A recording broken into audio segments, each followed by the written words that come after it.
Hello, Happy New Year to everyone. Today I'm going to talk about high interest savings ETF changes that are coming into Canada. So, high interest savings ETF are quite popular in Canada since early 2022 until now. There are many ETF providers who provides that you can buy it from your discount brokerage, such as I use Questrade. You can buy it from Wealthsimple, so on. So Horizon high interest savings ETF is quite popular. The ticker symbol is cash. So these are quite popular not only because it's easier to purchase through this discount brokerage, but also the fact that they provide high interest, like closer to 5 to 5.5%, without taking much risk.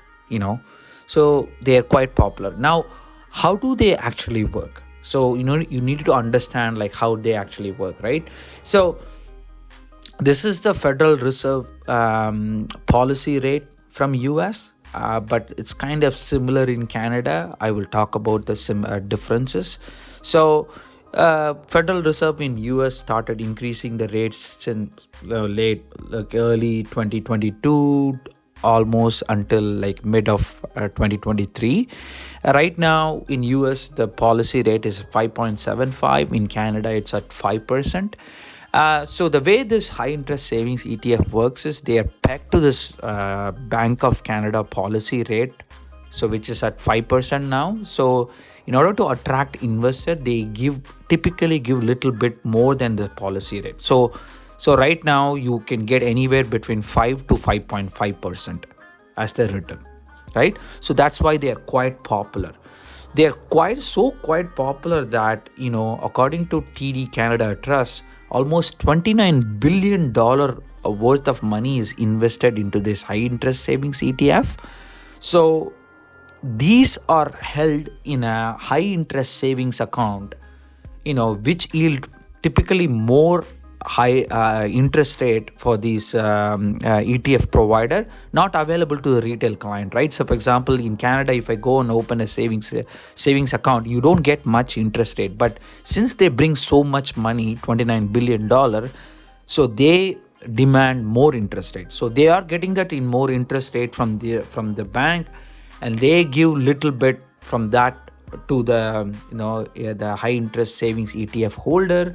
That's how it actually works. So what is the problem? So the Canadian bank regulator sees that because of the fact there is so much money held in this high interest savings ETF and the underlying account, which is $29 billion. How there is a talk about how the Bank of Canada will start slashing the interest rates starting late 2023. So which means people will normally wants to take the money out, because now if they are not getting any more high interest, they want to go and find alternate solution. So therefore, like, there is a chance that like the Canadian regulator feels this will turn to a bank run situation, because once the investors start to pull out the money from the high interest savings ETF, then the underlying account has to be liquidated. So that means that will bring a financial strain, because not to mention these high interest savings ETF accounts are not protected by the insurance, right? So they have a good concern, which is very, very good thing that Canadian regulators are looking at it. So what is the consequence due to this? Since they started their concern about it, they want now, starting Jan 31st, 2024, they want to treat this high interest savings account same as any other normal account, lower interest rate. So basically they want to only to give them lower interest rate. This way, the risk is mitigated a little bit. So because of that, what is going to happen? All these high interest savings ETF provider, they are going to chop this extra interest rate that they've been giving. So you can expect starting Jan 31st, 2024, that extra interest rate is going to go away. So what does that mean? So that means high interest savings ETF will no longer be that edgy, would not give that edge compared to other investments out there, because you could get similar interest rate in other alternate investments, such as investment savings account, mutual fund, A series fund, or short term GIC. You can get anywhere between 4.2 to 5% interest rate, right? And not to mention that these alternate investments are protected by insurance, therefore they offer lower risk compared to high interest savings account.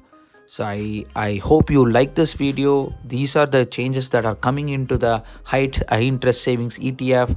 So please be cognizant of that, and you hope you take a better decision when it comes to investing. Thanks a lot for watching. If you like my video, please subscribe to my channel, share my video, and comment for what you think.